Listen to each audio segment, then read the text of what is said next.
আপনি বা আপনার পরিবারের কেউ যদি রিসেন্টলি জয়েন্ট রিপ্লেসমেন্ট সার্জারি নি রিপ্লেসমেন্ট করিয়ে থাকেন বা রিসেন্ট টাইমসের মধ্যে করাবেন, তাহলে আজকের ভিডিওটি আপনার জন্য খুবই গুরুত্বপূর্ণ। নমস্কার, আমি ডক্টর ইন্দ্রনীল পাল। আমি একজন কনসালটেন্ট জয়েন্ট রিপ্লেসমেন্ট সার্জন। আমি ডাইরেক্টর অফ লিবার্টন অর্থোপেডিক সেন্টার। আজকে আমি যে জিনিসটা নিয়ে আলোচনা করতে চলেছি সেটা হলো ফিজিওথেরাপি নি রিপ্লেসমেন্ট সার্জারির পরে কেন জরুরি এবং কি কি ব্যায়াম করা প্রয়োজন। ভিডিওর শুরুতেই আমি বলি যে ফিজিওথেরাপি সাধারণত একজন দক্ষ ফিজিওথেরাপিস্টকে দিয়েই করানো উচিত। যদি আপনার পক্ষে সম্ভব হয় একজন ফিজিওথেরাপিকে হায়ার করা বা আপনার বাড়ির কাছাকাছি থাকেন, তাহলে অবশ্যই ফিজিওথেরাপিস্টকে দিয়ে অপারেশন পরবর্তী সময় ফিজিওথেরাপি করাবেন। কোনো কারণে তারা যদি অ্যাভেলেবেল না হয় বা আপনি কাছাকাছি কাউকে দক্ষ হিসেবে পাচ্ছেন না, তখন আপনি এই ভিডিওটি দেখে এই যে ব্যায়ামগুলো বলা হবে সেগুলো করতে পারেন। এই জয়েন্ট রিপ্লেসমেন্ট বা নি রিপ্লেসমেন্টের পরবর্তী যে রেজাল্ট, সেটা শুধুমাত্র অপারেশনের ওপর ডিপেন্ডেন্ট নয়। কিছুটা নি রিপ্লেসমেন্ট সার্জারি করার পর যে ফিজিওথেরাপিটা করা হয় তার উপরেও ডিপেন্ডেন্ট। ফলে এটি একটি গুরুত্বপূর্ণ বিষয়। এবং ফিজিওথেরাপি কেন গুরুত্বপূর্ণ? ফিজিওথেরাপি করলে কি হবে? প্রথম জিনিস যেটা হবে সেটা হলো, যখন আমরা সার্জারি করি তখন তো মাংসপেশিকে কেটেই সার্জারি করা হয় বা হাড় কেটে এই সার্জারি করা হয়। এরপর মাংসগুলো অনেকটা দুর্বল হয়ে থাকে এবং জয়েন্ট অনেকটা স্টিফ হতে শুরু করে। ফিজিওথেরাপির মেন উদ্দেশ্য কিন্তু দুটো। এক, মাংসপেশিগুলো যেগুলো আছে তাদেরকে আবার নতুন করে আগের যে অবস্থায় ছিল শক্ত সমর্থ অবস্থায় ফিরিয়ে আনা, এবং নাম্বার টু, জয়েন্ট যেটা তার মুভমেন্টটাকে আবার নতুন করে ফিরিয়ে আনা। এই দুটো কারণের জন্যই ফিজিওথেরাপি আমাদের প্রচণ্ড প্রয়োজন। এবার ফিজিওথেরাপির যেগুলো করা হবে বা যেটা করতে হবে তার কিছু টিপস আমি আপনাকে আগেই বলে দিই। নাম্বার ওয়ান, ব্যায়াম আপনি প্রতিদিন করবেন। হঠাৎ করে একদিন প্রচুর পরিমাণে ব্যায়াম করলেন, পরের দিন থেকে আর কোনো কিছু করলেন না, তাহলে সেটার খুব একটা এফেক্ট ভালো আসে না। নাম্বার টু, একদিন প্রচণ্ড রকম ব্যায়াম করলে ব্যথা যন্ত্রণা শুরু হয়, তার থেকে আপনি দেখবেন আবার আপনার দুদিনের জন্য ব্যায়াম করা বন্ধ হয়ে গেল। ফলে প্রতিদিন গ্র্যাজুয়ালি আস্তে আস্তে আস্তে আস্তে ব্যায়ামগুলোকে যদি বাড়ান, তাহলে আপনার ফিজিওথেরাপি করে সেটা লাভ পাওয়ার চান্স অনেক বেশি। নাম্বার টু, প্রতিবার ফিজিওথেরাপি করার পর ব্যথা হওয়াটাই স্বাভাবিক। ব্যথাটাকে কমাবার জন্য বেশ কিছু মেথড আছে। নাম্বার ওয়ান হচ্ছে গিয়ে পেনকিলার, যতটা পারবেন পেনকিলার কম খাওয়ার চেষ্টা করবেন। সব থেকে সহজ উপায় এই ব্যথাটাকে কমাবার, ব্যথা বা ফোলা দুটোই কমে, সেটা হলো আইস কমপ্রেস বা বরফের সেঁক। প্রতিবার ফিজিওথেরাপি করার পর একবার আইস কমপ্রেস বা বরফের সেঁক নিন, তাহলে দেখবেন আপনার ব্যথা বা ফোলা ভাবটা অনেকটাই কমের মধ্যে আছে। আসুন তাহলে আমরা কিছু সহজ সরল এক্সারসাইজ দেখে নিই। এই এক্সারসাইজগুলো যেরকমভাবে সিকোয়েন্সিয়ালি আমি বলছি আপনারা সেইভাবেই করার চেষ্টা করবেন, কারণ আস্তে আস্তে সহজ থেকে কঠিনতর ব্যায়ামের দিকে আমরা যেতে থাকবো। প্রথম ব্যায়াম যেটাকে বলা হয় অ্যাঙ্কেল পাম্প। অ্যাঙ্কেল পাম্পে আপনি বসে থেকে বা শুয়ে থেকে পায়ের পাতাকে ওপর দিকে তুলে ধরবেন, মনে মনে 2 থেকে 5 কাউন্ট করবেন, তারপরে আবার নিচের দিকে ছেড়ে দেবেন। আবার তুলে ধরবেন, মনে মনে 2 থেকে 5 কাউন্ট করবেন, ছেড়ে দেবেন। এইভাবে কম করে 10খানি সেট করবেন।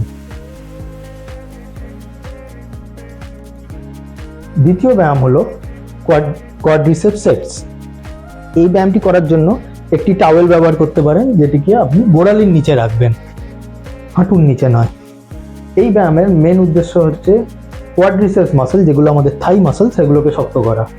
ব্যায়ামটি করবার জন্য আপনাকে প্রথম যেটা করতে হবে, মালাই চাকি তাকে শক্ত করে ধরে রাখা, মনে মনে 10 কাউন্ট করা, আবার রিল্যাক্স বা ছেড়ে দেওয়া। আবার ধরে রাখা, মনে মনে 10 কাউন্ট করা, আবার ছেড়ে দেওয়া। এইভাবে আপনি 10 থেকে 15 বার এই ব্যায়ামটি করবেন। গ্লুটিয়াল সেটের জন্য আমরা শুয়ে থেকে কোমরটাকে বিছানা থেকে তোলবার চেষ্টা করব, ধরে রাখবো, মনে মনে 10 কাউন্ট করব, আবার ছেড়ে দেবো।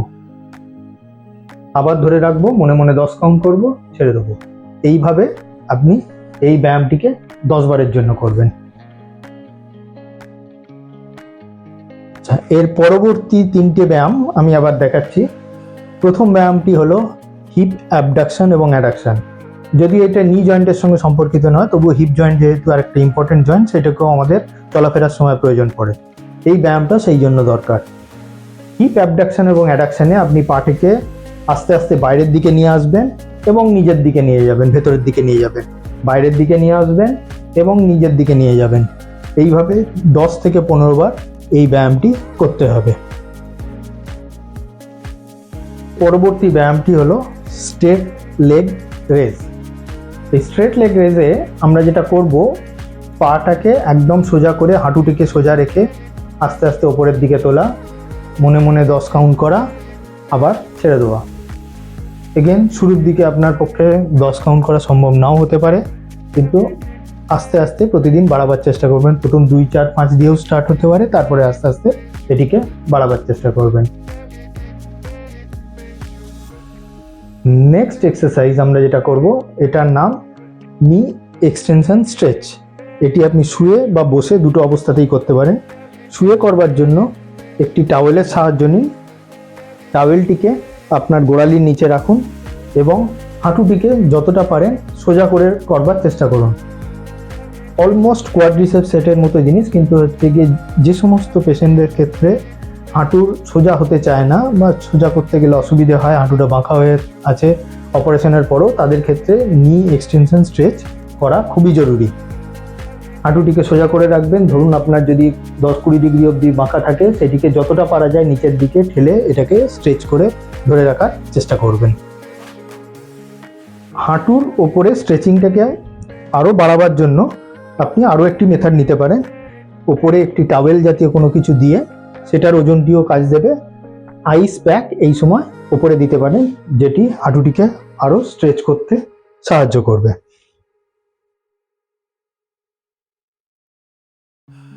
মূলত পেশেন্টদের পেন হয়, ফিজিওথেরাপি করবার সময় যত না বেশি হয় বিছানাতে ওঠা এবং বিছানা থেকে নামা, বা টয়লেটে গিয়ে টয়লেট সিটেতে বসা এবং সেখান থেকে ওঠা।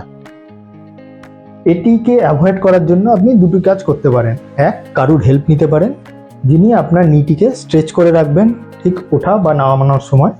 পেশেন্ট যদি যখন নামবে তখন গোড়ালির তলায় একটি হাত দিন, যে নিটিকে সোজা অবস্থায় মেঝেতে আস্তে আস্তে নামাতে সাহায্য করুন।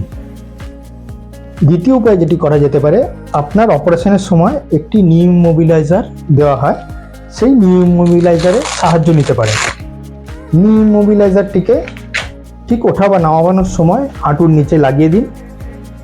নি ইমোবিলাইজারটিকে লাগাবার পর পেশেন্ট নিজে নিজেই একলাই নেমে আসতে পারে উইদাউট এনি ডিফিকাল্টি। আপনার বেডের হাইট যদি খুব বেশি হয়, তাহলে নিচের দিকে একটি সাপোর্ট ইউজ করতে পারেন। সিঁড়ি দিয়ে ওঠানামা করার সময় কিছু সতর্কতা প্রথমের দিকে পালন করে চলা উচিত। নাম্বার 1, যখন আপনি সিঁড়ি দিয়ে প্রথমের দিকে ওঠানামা করবেন, কারুর হেল্প নেবেন। নাম্বার 2, শুরুর দিকে সিঁড়ি দিয়ে ওঠানামা করার সময় এই নি ইমোবিলাইজারের সাহায্য নিন, তাতে নি বাকল হয়ে যাওয়ার চান্স অনেক কম। পরবর্তীতে নিয়ের যত বেশি স্ট্রেংথ বাড়তে থাকে, তখন আর এই নি ইমোবিলাইজারের দরকার পড়ে না। আপনি যেটা করতে পারেন, আপনার যেটা ভালো পা সেদিকে আগে দিয়ে যে পায়ে অপারেশন হয়েছে সেই পাটিকে পরে ড্র্যাগ করে নিয়ে আসতে পারেন। কারো একজনের হেল্প নিয়ে ভালো পাটিকে আগে দিন, পরবর্তীতে অন্য পাটিকে ড্র্যাগ করে তুলে নিয়ে আসুন।